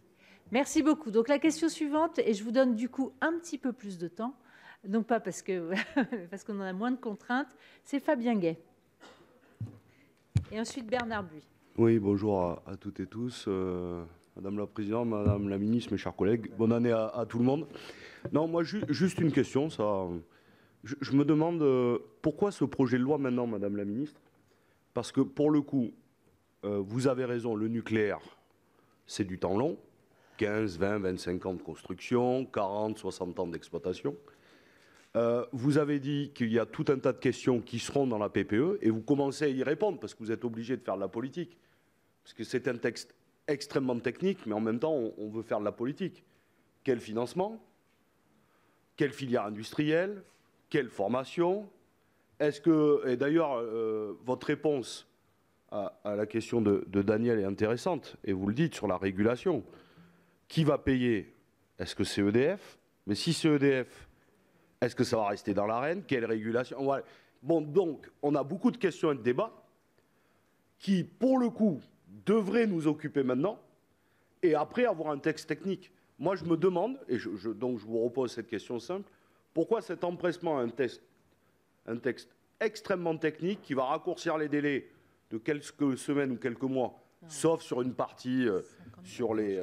évidemment, s'il y a contestation, alors qu'on devrait d'abord avoir le débat politique. Voilà. Je m'interroge depuis le début sur cet empressement-là à avoir ce texte ultra technique de 10 articles. Je vous remercie. Merci Fabien. Bernard Buis, ensuite Sylviane Noël. Merci Présidente, Madame la Ministre. Alors que le projet de loi présenté concerne également le fonctionnement des installations existantes, où en sommes-nous sur la remise en service du parc existant? Et ma deuxième question portera sur la stratégie nucléaire. Lors d'une récente table ronde organisée par notre commission, le président d'Orano Projet, Guillaume Duro, a appelé à définir une stratégie d'ensemble couvrant également l'amont, donc l'approvisionnement en combustible, et l'aval, la gestion des déchets de la production nucléaire. De la même manière, le président de l'ASN a indiqué qu'il serait pertinent de traiter la problématique de la prolongation du parc existant, considérant que les 3/4 du parc nucléaire dataient des années 80, ce qui provoquera un effet falaise sur leur fin de vie. Cette stratégie d'ensemble sera-t-elle intégrée à la loi de programmation pluriannuelle de l'énergie? Merci Bernard. Sylviane Noël. Merci Madame la Présidente. Madame la Ministre, je me permets de rebondir sur la question de mon collègue Jean-Claude Anglard, car je pense que vous n'avez pas complètement répondu à son interrogation sur un point qui, me semble-t-il, dépasse largement le champ de la future loi ENR. La crise énergétique que nous vivons aujourd'hui ne devrait-elle pas conduire le gouvernement français à afficher très fermement à l'égard de nos partenaires européens notre opposition à l'ouverture à la concurrence des barrages hydroélectriques qui aujourd'hui sont assurés à 80% par EDF et qui pourraient conduire à un morcellement du marché préjudiciable à la filière? Je vous remercie. Merci Sylviane. Evelyne Renaud-Garabédian. Merci Madame la Présidente. Madame la Ministre, une question sur la sûreté des centrales nucléaires qui est une priorité absolue. De nouvelles menaces sont apparues ces dernières années sur les infrastructures, notamment en raison des fortes tensions géopolitiques que nous connaissons. Cet été, l'autorité britannique de réglementation nucléaire a placé les infrastructures d'EDF sur son territoire sous vigilance renforcée pour étudier la politique qui a été mise en place en matière de cybersécurité par l'EDF. Pouvez-vous nous indiquer comment vous intégrez ces nouveaux risques dans le cadre du projet de loi que vous présentez? Merci. Merci Evelyne. Et enfin, Anne-Catherine Loisier. Merci Madame la Présidente. Madame la Ministre, une petite question en fait sur le foncier de ces nouveaux sites. S'agit-il de sites déjà artificialisés? Et si ce n'est pas le cas, vous comprenez le sens de ma question, quel sera leur traitement dans le cadre de la stratégie ZAN? Merci. Ça, on le sait dans les amendements du rapporteur. Très bien. Et il y a d'autres questions? Je n'en vois pas, donc Madame la Ministre, voilà. Alors, monsieur le sénateur Gay, ce texte il est important parce qu'en fait on a analysé la conduite du projet de nouvelle centrale nucléaire en faisant un rétro-planning. Et donc, le dossier administratif et les dossiers de permis de construire doivent être adaptés dès maintenant si on veut effectivement livrer des réacteurs nucléaires dans 15 ans. Là aussi, ce sont des dossiers qui prennent plusieurs années. Ce projet de loi il permet de gagner plusieurs années. Et la coulée du premier béton, si on veut tenir cet objectif de coulée du premier béton à 5 ans, ça suppose que ce projet de loi soit adopté avant la fin du premier semestre. Ça, c'est une réalité qui est également une réalité physique et, je dirais, de conduite de projet. Donc moi, je prends mes responsabilités en tant que ministre et je ne mets pas en risque les projets. Et je ne mets pas en risque les projets. Même pour faire de la belle politique, je ne mets pas en risque les projets. Peut-être ma limite de personnes issues de la société civile, mais c'est peut-être aussi ma fierté. Ça, c'est le premier point. Vous aurez effectivement un débat sur le devenir de la régulation de l'ARENH, puisque c'est la Commission européenne qui... enfin, ce n'est pas la Commission européenne, mais l'ARENH se termine en 2025. Donc, par construction, il y a un schéma de régulation post-ARENH qui doit être négocié avec la Commission européenne. Et je rappelle que sur ce qu'on appelle le design de marché de l'électricité, un certain nombre de positions ont été prises par la France, qui ont été très claires, notamment sur l'intérêt de découpler le marché du gaz du marché de l'électricité, sur l'intérêt d'avoir des consommateurs qui payent un prix qui reflète plus précisément ou plus objectivement la réalité de leur mix énergétique. Et la Commission européenne a mis sur la table au Conseil de l'énergie du 19 décembre un premier papier qui va dans ce sens avec l'utilisation de contrats par différence et de PPA comme éléments qui peuvent nous aider à mieux réguler le marché de l'électricité. Néanmoins, quand vous avez un besoin, enfin, quand votre demande d'électricité augmente, il est assez logique que la centrale qui est la plus coûteuse fixe le prix et qu'elle ne produise pas à fond perdu. C'est une règle assez classique de ne pas vendre, c'est même interdit, je crois, en France, de vendre en dessous du prix de production. Donc, en fait, c'est la logique de ce marché aussi. Et quand on est importateur d'électricité à certains moments de l'année, eh bien, on paye le prix de ces importations. Ça, c'est aussi une règle assez classique. Pour une part faible de son utilisation. Oui, mais en règle générale, on les importe les jours où on en a le plus besoin, c'est-à-dire où le prix est le plus élevé. Sur la question de la remise en service du parc existant, nous sommes aujourd'hui à près de 45 gigawatts qui ont été mis sur le réseau, c'est-à-dire l'objectif effectivement que RTE avait pris en compte dans ses scénarios de passage de l'hiver, avec 44 réacteurs en fonctionnement. Je rappelle que ça fait donc 12 réacteurs qui sont arrêtés aujourd'hui. Je rappelle qu'on avait 32 réacteurs arrêtés au mois d'août. Donc vous voyez que le calendrier de remise en route des réacteurs avance. Nous avons aujourd'hui 2-3 réacteurs qui devraient, dont le décalage est maintenant à peu près clair, plutôt du côté de mars. Mais pour le reste, nous tenons la remise en route des réacteurs et il n'y a pas de risque d'approvisionnement à court terme. Mais je crois que ça, chacun l'a compris, et notamment du fait de l'impact du plan sobriété qui permet l'économie, grosso modo, de 7 réacteurs. Je crois que j'ai tout. Stratégie d'ensemble. Ah oui, pardon. Sur la sécurité et la cybersécurité, je suis en train de prendre des arrêtés sécurité. Alors, la sûreté, c'est l'installation nucléaire dans ses effets du fait du nucléaire. La sécurité, c'est les risques, par exemple terrorisme, qui pourraient survenir et dont il faut prendre en compte, mais qui ne sont pas liés au caractère particulier de l'installation. Ce sont des risques génériques pour toute installation sensible. Donc sur la sécurité, la cybersécurité, je suis en train de finaliser des arrêtés sécurité pour le nucléaire pour rehausser le niveau de sécurité et de cybersécurité de chaque installation. Ça vaut pour les centrales nucléaires, ça vaut pour les laboratoires de recherche. Le projet de loi ne modifiera pas le cadre en matière et de sécurité et de sûreté, je le précise. Au-delà des mesures de sécurisation pour l'ASN sur le travail de décision d'extension de l'exploitation que nous prenons sur la base des recommandations, parce que l'ASN fait de recommandations et nous prenons la décision finale. Je crois que j'ai tout dit. Et évidemment, la stratégie d'ensemble amont-aval sera examinée dans la loi énergie-climat. Sûreté des centrales, ça je l'ai dit. Sur l'artificialisation des sols, Madame la sénatrice Loisel, je partage sur le fond, mais on a un projet de loi dédié au zéro artificialisation nette. Je crois que vous y êtes d'ailleurs assez contributeur, si j'ai bien suivi les débats.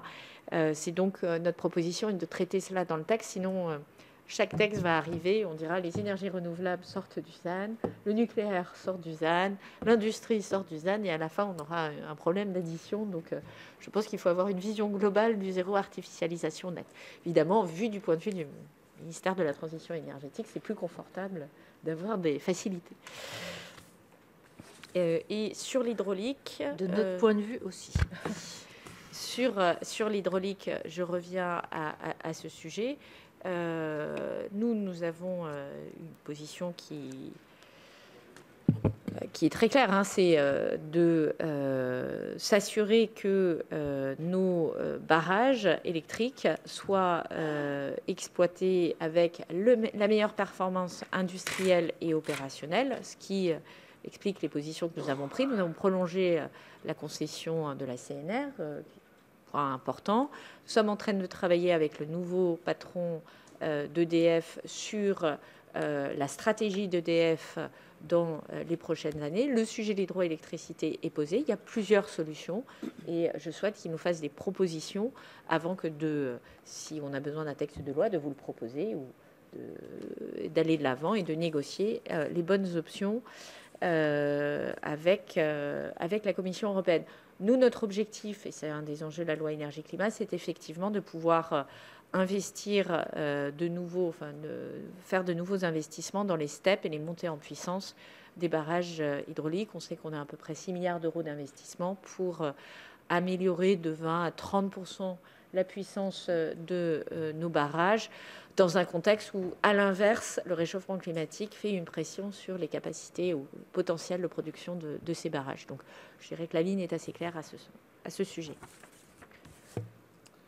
Très bien. Y a-t-il d'autres questions, d'autres interrogations? Oui, Pierre Louot. Oui, tout simplement, l'énergie nucléaire a besoin de beaucoup d'eau. Est-ce vraiment compatible avec une politique environnementale qui tend à baisser le niveau des nappes et des cours d'eau depuis un certain nombre d'années en supprimant tous les barrages sur les ruisseaux, rivières et fleuves? Voilà tout simplement ma question. D'abord, le nucléaire n'a pas besoin de beaucoup d'eau. Le nucléaire a besoin d'eau pour le refroidissement. Et le sujet qui est posé, ce n'est pas la quantité d'eau qui est accessible dans nos rivières pour le moment, et même avec des scénarios climatiques, et même dans le cadre, par exemple, de l'hiver. Le sujet qui est posé, c'est le rejet par la centrale nucléaire de l'eau de son circuit de refroidissement qui a une température légèrement supérieure à celle de l'eau qui circule dans le ruisseau, la rivière, etc. On parle de quelques dixièmes de degrés. Parfois, moi j'ai signé des dérogations qui ont pu aller jusqu'à 1 degré supérieur par rapport au cadre existant. Et nous, notre sujet, c'est celui de la biodiversité. C'est pas, vous voyez bien que pour la question qui nous amène à encadrer ces rejets, c'est pour éviter d'avoir un impact sur la biodiversité de ces cours d'eau et qui nous amène à piloter effectivement ces dérogations. Et nous faisons un suivi systématique de la biodiversité, de la faune et de la flore non seulement en continu, mais par rapport aux dérogations qu'on a été amené à signer pour vérifier qu'effectivement, il n'y a pas d'impact nuisible à la biodiversité dans le flux. Je rappelle que les centrales ne consomment très peu d'eau in fine, puisque 98% de l'eau prélevée est restituée au milieu naturel. Donc c'est de l'économie circulaire.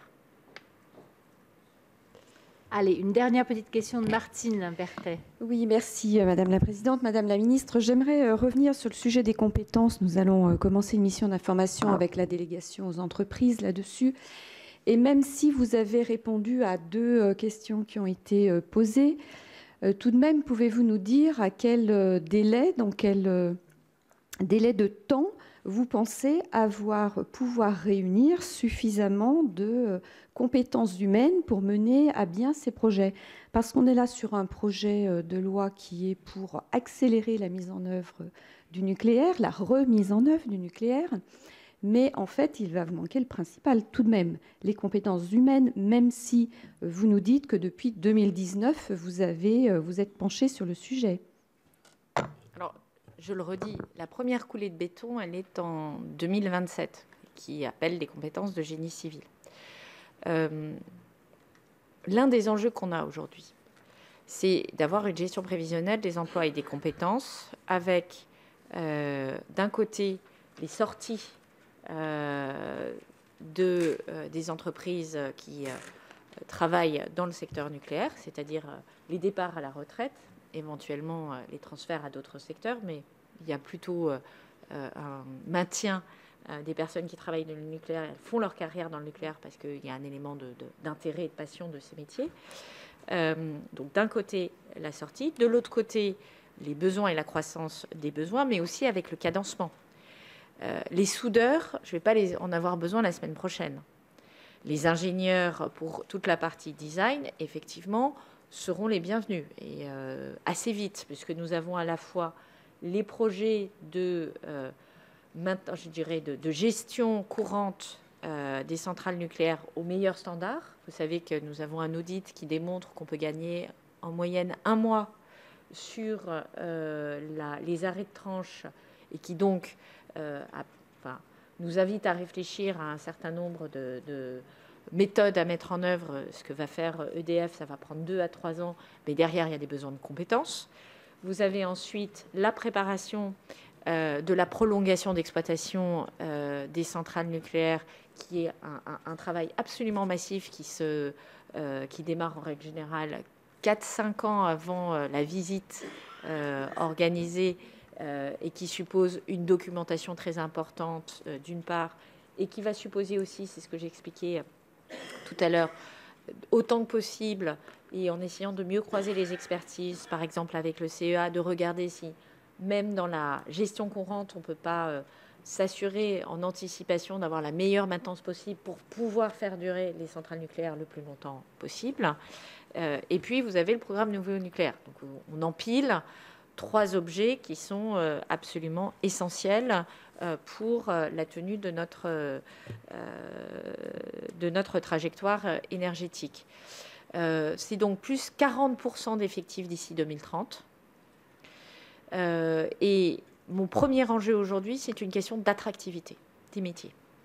C'est comment remplir les sections de bac pro, de soudeurs, d'électrotechniciens, de mécaniciens, etc. C'est ça le premier objectif. C'est tout l'enjeu d'ailleurs de la réforme du lycée professionnel.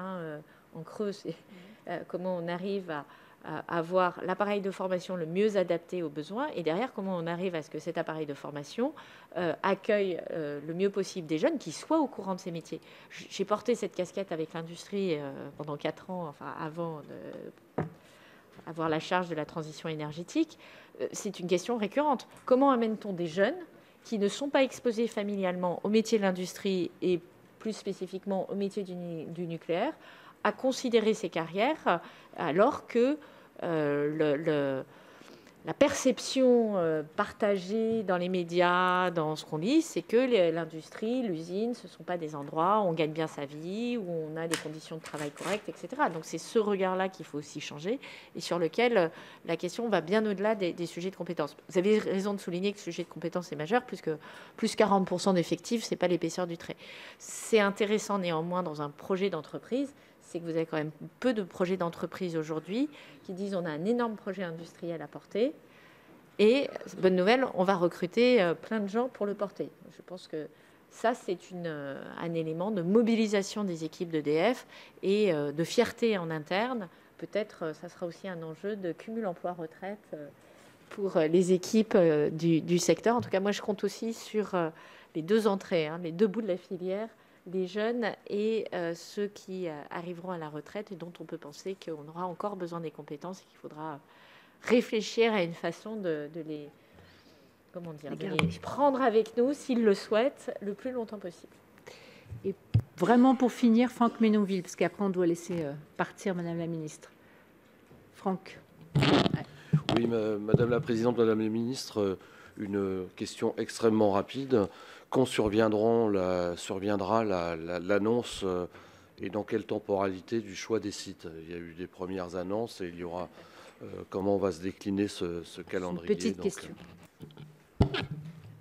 Alors, les deux premiers sites ont été effectivement annoncés. Le troisième site est sur le Rhône. Là, il y a des analyses qui sont faites pour prendre en compte les questions que je mentionnais, notamment la question de l'adéquation de ces sites avec quelles sont les réserves foncières, quels sont les enjeux de refroidissement, quels sont les enjeux de sécurité, quels sont les enjeux de bassin d'emploi. Enfin, c'est tous ces éléments qui sont considérés pour que EDF nous fasse la meilleure proposition. Et sur la base des pour et contre de ces sites, on tranchera. Et puis, sur les 8 sites à venir, on est à peine au démarrage du scénario. Donc, pour le moment, ce n'est pas une décision de cette année. Très bien. Merci beaucoup, Madame la Ministre, d'avoir répondu à ces premières questions. Je vous donne rendez-vous bientôt dans l'hémicycle, la semaine prochaine, pour examiner ce texte en séance. Je vous remercie donc. Je vous souhaite un bon Conseil des ministres. Et en attendant, je propose à mes collègues de vous retrouver en salle des affaires économiques pour commencer dans 10 minutes notre commission, et notamment l'examen des amendements sur ce texte et la présentation du rapport.